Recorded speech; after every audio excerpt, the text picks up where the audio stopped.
Aujourd'hui, nous sommes encore toujours dans le cadre de Gestemani. Gestemani qui est une rubrique qui a pour objectif de faire ressentir un caractère, un moment, un instant assez douloureux que tout serviteur de Dieu, tout servant de Dieu ait pu traverser.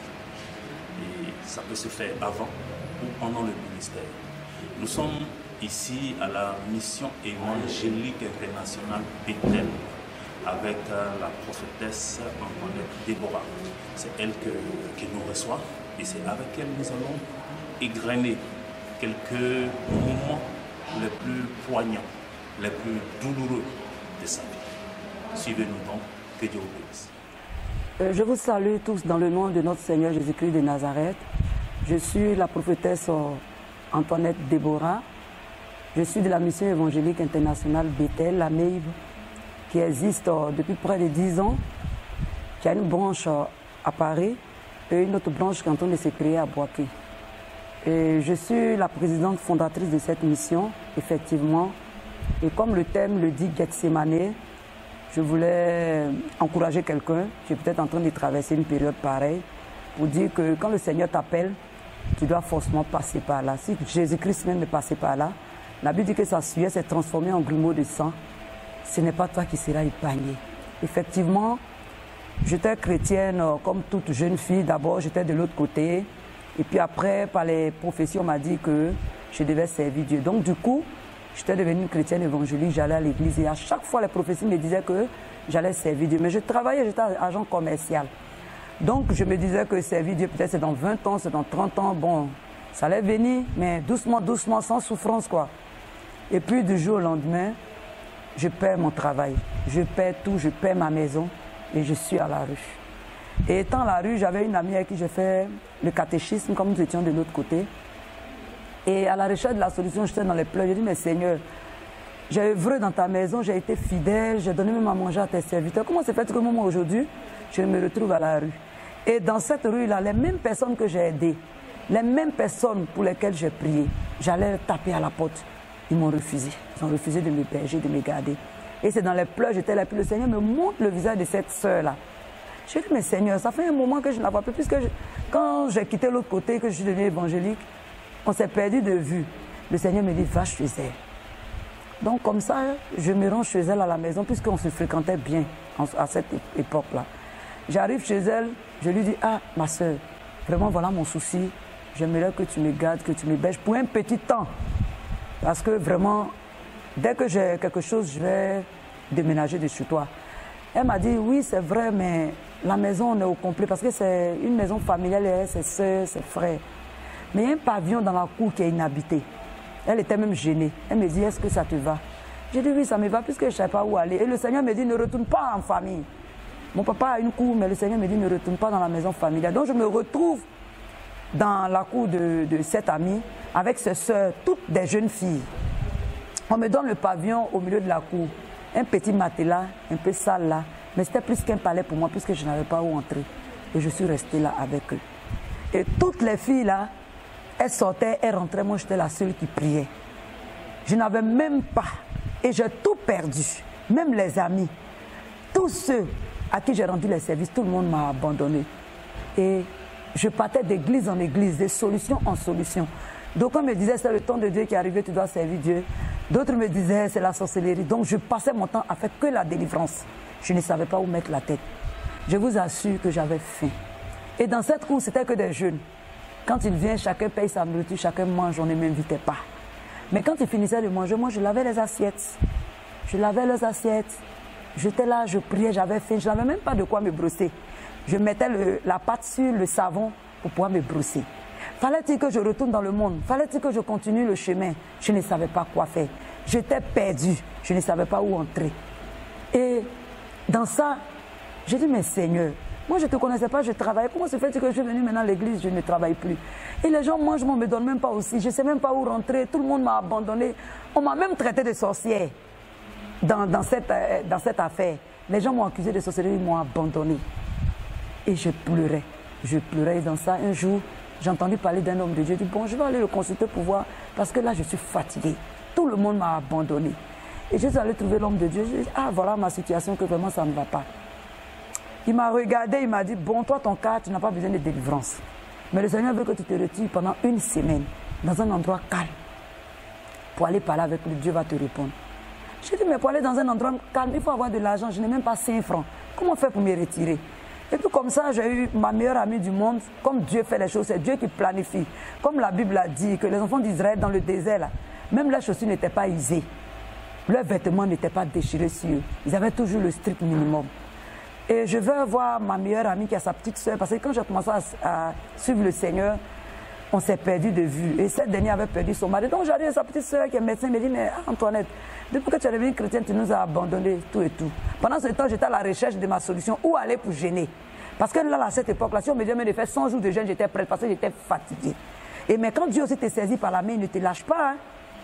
J'avais faim, j'étais rejetée, mais je n'avais pas la force de rétrograder.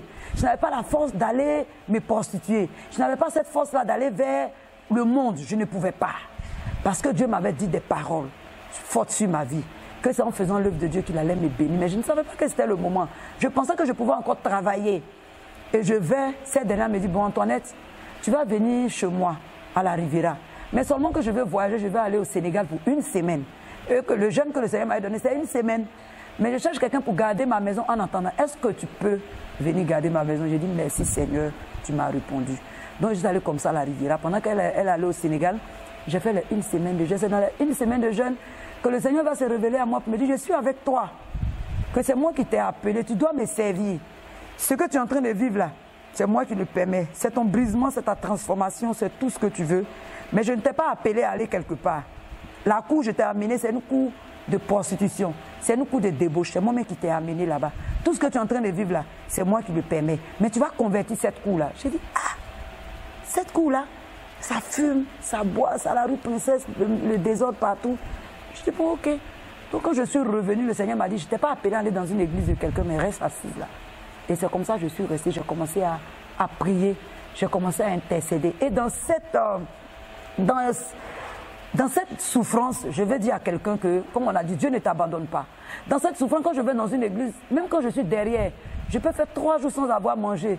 Mais les hommes de Dieu viennent vers moi et disent, vous voyez cette femme-là, Dieu va l'utiliser puissamment. C'est une femme bénie, c'est une femme de grâce. Et je vous assure que ce sont ces prophéties-là qui m'ont fortifié, qui m'ont donné le courage et puis j'ai continué le combat. Parce que pendant que je n'avais rien à manger, pendant que je ne sais même pas où dormir, partout où j'arrive, les mêmes prophéties-là se succèdent. Une fois, il y a un homme de Dieu qui m'a dit, est-ce que tu as un passeport? Je lui dis intérieurement, est-ce que j'ai de quoi manger? Et puis il me demande si j'ai un passeport. Et bon, voilà un peu mes épreuves. Ok, nous venons d'entendre un moment de douleur que la servante de Dieu, la prophétesse Déborah Antoinette nous a partagé. Mais une question nous revient. Quel est le rôle que la famille aurait dû jouer et qu'elle n'a pas fait? Pourquoi la famille est aussi distante par rapport à leur enfant?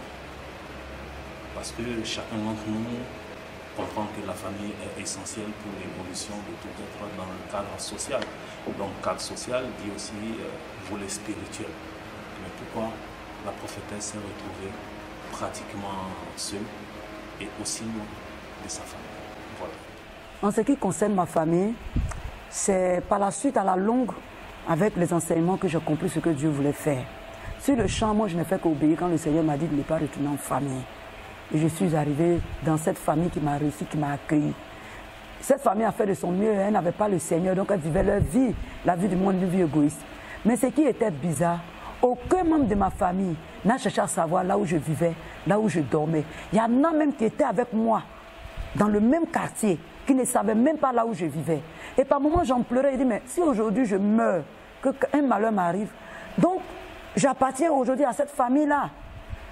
Donc, je pleurais à chaque fois, mais je suis mais là, je me dis, bon, peut-être que c'est Dieu qui a décidé ici. Je voyais même par moments mes nièces passer là où je vivais. Une fois, mais il y a une des filles de la maison qui a recouru, une de mes nièces, qui doit courir après, qui dit, mais ta tante habite dans cette maison-là, tu ne sais pas qu'elle habite là? Elle a aussi les épaules, elle est partie. En tout cas, j'en ai souffert. Mais je comprends une chose. quand Dieu veut aller loin avec toi, Dieu a dit à Abraham, quitte ta maison, quitte ta famille, quitte ta patrie. Parce que Dieu savait que si Abraham restait là, ce que lui Dieu voulait faire pour Abraham là, ça n'allait pas s'accomplir. Il allait avoir forcément des influences. La situation que je vivais, si je retenais dans la maison familiale, je n'avais pas servi le Seigneur. J'allais vouloir pencher pour la vie facile. J'allais vouloir peut-être m'appuyer sur mes frères et sœurs ou bien leur tendre la main. Alors que Dieu voulait me former, c'était ma formation pour que le Seigneur puisse aller loin moi puis me bénir. Et Dieu a réussi parce qu'il m'a déconnecté de ma famille. J'ai appris à compter sur lui pendant ces moments-là. J'avais compris que je n'avais personne. Jusqu'à ce que le Seigneur me relève pour que ma famille puisse venir vers moi. Donc voilà pour la question de ma famille, voilà ce que je peux dire. J'ai fini par comprendre et j'ai pardonné et j'ai dit merci au Seigneur et que Dieu est fidèle.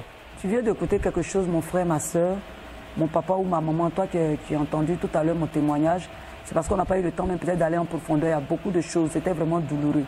Mais toi qui m'entends, je veux t'exhorter, t'encourager. Dieu ne peut pas t'appeler, en même temps te dire qu'il va faire de grandes choses avec toi, et que tu ne puisses pas passer par Gethsémané, ce n'est pas possible. Si aujourd'hui, tu n'as pas rencontré Gethsémané ou bien tu es en train d'éviter Gethsémané pour aller vite en besogne, je te dis fais attention. Parce que ce moment d'épreuve, c'est un moment que j'ai pu traverser, c'est un moment qui m'a formé, qui m'a aidé, ça m'a enseigné. Le désert est un enseignement. La souffrance est un enseignement, ça t'apprend beaucoup de choses. Et cela fait qu'aujourd'hui, je fais le ministère toute seule. J'arrive à m'en sortir, j'arrive à aller loin. Comme le Seigneur lui-même l'a dit qu'il voulait aller loin avec moi, il fallait que je passe par là. Aujourd'hui, j'apprends mieux les choses. Aujourd'hui, je connais mieux l'homme. Même dans le ministère, on a beaucoup d'ingratitude, on a beaucoup de choses qui se passent. Mais j'arrive à surmonter. Pourquoi? Parce que j'ai appris à ne pas compter sur l'homme. J'ai appris, comme Paul a dit, à supporter la faim. Aujourd'hui, je peux aussi, quand Dieu me donne de manger, je mange. Mais quand demain, il n'y en a pas, je suis toujours dans la joie. Tu ne peux même pas savoir. Et c'est ce que je peux dire à quelqu'un. Si aujourd'hui tu es en train de vivre une situation, n'écoute pas les gens. Écoute seulement ce que Dieu t'a dit. Si tu es convaincu que Dieu t'a appelé, qu'il t'a choisi, qu'il t'a établi, Dieu va se glorifier dans ta vie. Mais il faille que tu passes forcément par là. Ce n'est pas parce que Dieu n'est pas avec toi. Ou bien ce n'est pas parce que Dieu t'a abandonné. Tu vas entendre beaucoup de choses. Nous, on est tous passés par là. Mais aujourd'hui, où je vous dis, la cour où le Seigneur m'a amené, c'est là-bas. Alors que le Seigneur m'a amené, pour que je commence le ministère. C'était le lieu que le Seigneur m'avait donné. C'est là que j'ai commencé ma première église. Toute la famille aujourd'hui est convertie. Il y en a qui sont allés en Europe. Ma camarade même, vers qui le Seigneur m'a amené, elle a frôlé la mort aujourd'hui. Là, elle fait partie de ma responsable de groupe d'intercession. C'est un témoignage assez puissant que je peux rendre à quelqu'un. Dieu est parti avec moi de rien du tout. Cette famille m'a vu aller grandissant. Et aujourd'hui, ce que Dieu Seigneur fait pour moi, ils sont convaincus de mon ministère. Quelqu'un aussi est convaincu de mon ministère. Tout le quartier a été touché, a été converti. Aujourd'hui, je peux te dire que Dieu relève, comme il a dit, le pauvre de la poussière pour le faire asseoir la table des grands. Toutes les prophéties que le Seigneur a dites sur ma vie se sont accomplies, continuent de s'accomplir. Dieu a essuyé mes larmes. Dieu m'a consolé. Dieu va te consoler. Que le Seigneur te bénisse.